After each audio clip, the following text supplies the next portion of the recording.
ಕೆಲವೆಲ್ಲ ಔಷಧೀಯ ಸಸ್ಯಗಳು ಅಳಿದು ಹೋಗ್ತಾ ಇದೆ. ಅದಕ್ಕೋಸ್ಕರ ಅದನ್ನೊಂದು we are stepping in to 10th year. ಆದ್ರೂ ಅದು ಅದೇ ಲುಕ್ಕನ್ನು ಕಾಯ್ಕೊಂಡಿದೆ.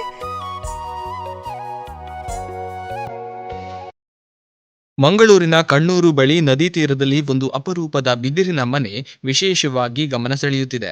ಪರಿಸರ ಸಂರಕ್ಷಣೆಯ ಉದಾತ್ತ ಉದ್ದೇಶದಿಂದ ಡಾಕ್ಟರ್ ಮೀರಾ ಅವರು ಈ ಸುಂದರ ಮನೆಯನ್ನ ನಿರ್ಮಿಸಿದ್ದಾರೆ. ಈ ಮನೆ ನಿರ್ಮಾಣವಾಗಿ 8 ವರ್ಷ ಕಳೆದರೂ ಯಾವುದೇ ಹಾನಿಯಾಗಿಲ್ಲ. ಇಂದಿಗೂ ತನ್ನ ಆಕರ್ಷಣೆಯನ್ನ ಉಳಿಸಿಕೊಂಡಿರುವುದು ಇದರ ವಿಶೇಷತೆ.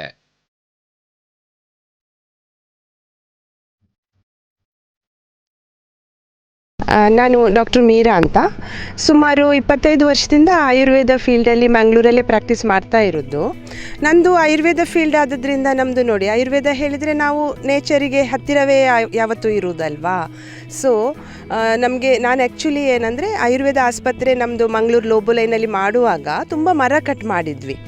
ಆಗ ಒಂಥರ ಗಿಲ್ಟ್ ಫೀಲಿಂಗ್ ಇತ್ತು, ಇಷ್ಟು ಮರ ಕಟ್ ಮಾಡಿದ್ದೇವಲ್ಲ, ಎಲ್ಲಿಯಾದರೂ ಒಂದು ಜಾಗ ತಗೊಂಡು ಅಲ್ಲಿ ಮರಗಳು ಈ ನಮ್ಮ ಹಣ್ಣಿನ ಮರಗಳು ಮತ್ತು ಔಷಧೀಯ ಸಸ್ಯಗಳು, ಈಗ ಕೆಲವೆಲ್ಲ ಔಷಧೀಯ ಸಸ್ಯಗಳು ಅಳಿದು ಹೋಗ್ತಾ ಇದೆ. ಅದಕ್ಕೋಸ್ಕರ ಅದನ್ನೊಂದು ಪ್ರಿಸರ್ವ್ ಮಾಡುವ ದೃಷ್ಟಿಯಿಂದ ಒಂದು ಜಾಗ ತಗೊಂಡಿದ್ದು. ನಾವು ಗಿಡ ಮರ ಎಲ್ಲ ಬೆಳೆಸಿದ್ವಿ. ಬಂದ ಮೇಲೆ ಸ್ವಲ್ಪ ಇಳ್ಕೊಳ್ಳಿಕ್ಕೆ ಏನಾದರೂ ಬೇಕಲ್ಲ, ಇಲ್ಲಿ ನೇಚರ್ ಮಧ್ಯದಲ್ಲಿ ಇರಬೇಕಾದ್ರೆ ನಮಗೆ ಶೆಲ್ಟರ್ ಬೇಕು. ಮಳೆ ಬಂದರೆ ಇಲ್ಲಿ ಎಂತ ಸಹ ಇರಲಿಲ್ಲ, ಖಾಲಿ ಜಾಗ ಇತ್ತು. ಫಾರ್ಮ್ ಹೌಸ್ ಅಂತ ಹೇಳುವಾಗ ಸಿಂಪಲ್ ಆಗಿ ನಾವು ಸಿಟಿಯಲ್ಲಿ ಕಟ್ಟಿದ ಹಾಗೆ ಸಿಮೆಂಟಿಂದ ಕಟ್ಟುವ ಒಂದು ಮನಸ್ಸು ಬರಲ್ಲ. ನೇಚರೊಟ್ಟಿಗೆ ಒಂದು ಮಜ್ಜಾಗುವಂಥದ್ದು ಅಥವಾ ಅದರೊಟ್ಟಿಗೆ ಒಂದು ಕೂಡಿಕೊಂಡು ಬಿಡುವಂಥ ಒಂದು ಡಿಫ್ರೆಂಟ್ ಟೈಪ್ ಆಫ್ ಮನೆಯನ್ನು ಕಟ್ಟುವ ಅಂತ ಒಂದು ಮನಸ್ಸಿಗೆ ಬಂತು. ಆಗ ನಮಗೆ ಒಂದು ರೆಫರೆನ್ಸ್ ಸಿಕ್ಕಿತ್ತು, ಉರವು ಇಕೋಲಿಂಗ್ಸ್ ಅಂತ ಕೇರಳದ್ದೊಂದು ರೆಫರೆನ್ಸ್ ಸಿಕ್ಕಿತ್ತು. ಅವರದ್ದು ಡೈರೆಕ್ಟ್ರು ಒಂದು ಈ ಬ್ಯಾಂಬೂ ಹೌಸಿನ ಬಗ್ಗೆ ನಮಗೆ ವಿವರವಾಗಿ ಹೇಳಿದರು.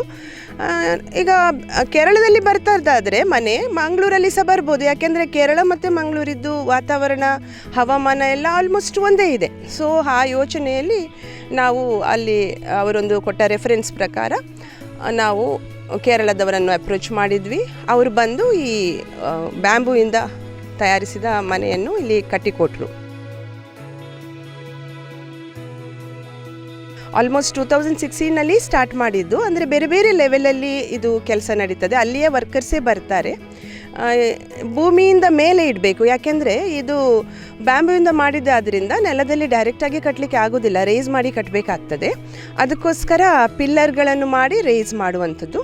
ಅವರದ್ದು ಯೋಚನೆ ಇದ್ದದ್ದು ಈಚಲು ಮರದ ಪಿಲ್ಲರ್ ಮಾಡುವ ಅಂತ. ಈಚಲು ಮರವನ್ನು ತಗೊಂಡು ಅದರಲ್ಲಿ ಮಧ್ಯದ ಅದೇನಿರ್ತದೆ ತಿರುಳನ್ನು ತೆಗೆದುಬಿಟ್ಟು ಅದರಲ್ಲಿ ಕಾಂಕ್ರೀಟ್ ಹಾಕಿ ಒಂದು ನ್ಯಾಚುರಲ್ ಲುಕ್ ಬರ್ತದೆ ಅಂತ.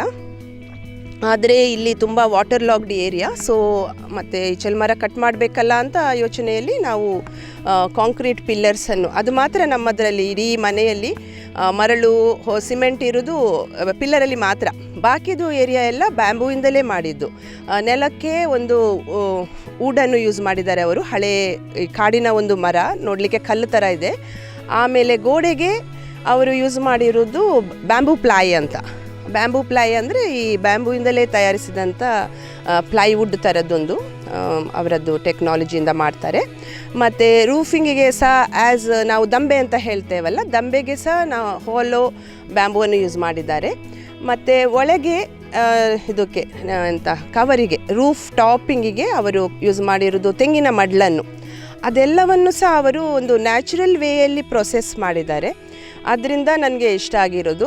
ಹೆಚ್ಚು ಕೆಮಿಕಲ್ ಯೂಸೇಜ್ ಇಲ್ಲ ಇದರ ತಯಾರಿಕೆಯಲ್ಲಿ. ಅವರ ಪೇಂಟಿಂಗಲ್ಲಿ ಸಹ ನಾವು ನೋಡಿದರೆ ಅದು ಗೇರು ಮರದ ಎಣ್ಣೆಯನ್ನು ಯೂಸ್ ಮಾಡ್ತಾರೆ. 1% ಗೇರು ಮರದ ಎಣ್ಣೆ, ತಿನ್ನರು ಮತ್ತು ಟರ್ಪಂಟೈನ್ ಮೂರನ್ನು ಸೇರಿಸಿ ಅವರು ಮಾಡಿರೋದು. ಸುಮಾರು ಈಗ ಆಲ್ಮೋಸ್ಟ್ ನೀವು ನೋಡಿ ಎಣಿಸಿದರೆ 2017ನಲ್ಲಿ ಕಂಪ್ಲೀಟ್ ಆಗಿರೋದು ಇದು. ಸೊ ಆಲ್ಮೋಸ್ಟ್ 9 years ಆಯಿತು. We are stepping in to 10th year. ಆದ್ರೂ ಅದೇ ಲುಕ್ಕನ್ನು ಕಾಯ್ಕೊಂಡಿದೆ. ಒಂದು 2 ವರ್ಷ 3 ವರ್ಷಕ್ಕೊಮ್ಮೆ ನಾವು ರೀಪೇಂಟಿಂಗ್ ಮಾಡ್ತಾ ಇದ್ವಿ. ಮತ್ತು ಹೊರಗಿಂದ ಅದು ಡೈರೆಕ್ಟಾಗಿ ಮಡ್ಲುಗೆ ತುಂಬ ನೀರು ಬಂದರೆ ಅದು ಹಾಳಾಗ್ತದೆ ಅಲ್ಲ, ಅದಕ್ಕೆ ಆಂಡುಲಿನ್ ಶೀಟ್ಸ್ ಅಂತ ಹಾಕಿದ್ದಾರೆ. ಅದು ಸಹ ಇಕೋ ಫ್ರೆಂಡ್ಲಿ ಇರುವಂಥದ್ದೇ. ಅದು ಡಾಮರ್ ಶೀಟ್ ಅಂತ ಹೇಳ್ತಾರೆ. ಅದಕ್ಕೆಲ್ಲ ಅವರು ಬೆಳಗ್ಗೆ ಬೇಗ 6 ಗಂಟೆಗೆ ಎದ್ದು ಮಾಡ್ತಾ ಇದ್ರು. ಬಿಸಿಲೇರಿದ ಹಾಗೆ ಆ ಟಾಪ್ ಇದೆ ಅಲ್ಲ, ಅದು ಮೆತ್ತಗಾಗಿ ಬಿಡ್ತದೆ. ನಿಮಗೆ ಎಲ್ಲ ನೆನಪಿರ್ಬೋದು, ಅಥವಾ ಈಗ ಕಾಂಕ್ರೀಟ್ ರಸ್ತೆ ಆದಮೇಲೆ ಎಲ್ರಿಗೆ ಮರ್ತೋಗಿದೆ. ಮೊದಲು ಡಾಮರ್ ರಸ್ತೆ ಇತ್ತು. ಕೆಲವೊಮ್ಮೆ ಅದು ಬಿಸಿಲಿಗೆ ನೀರು ಆಗ್ತಿತ್ತಲ್ಲ, ಅದೇ ಥರ ಈ ಶೀಟ್ಸ್ ಡಾಮರ್ ಶೀಟ್ಸ್ ನೀರಾಗುವಂಥದ್ದು.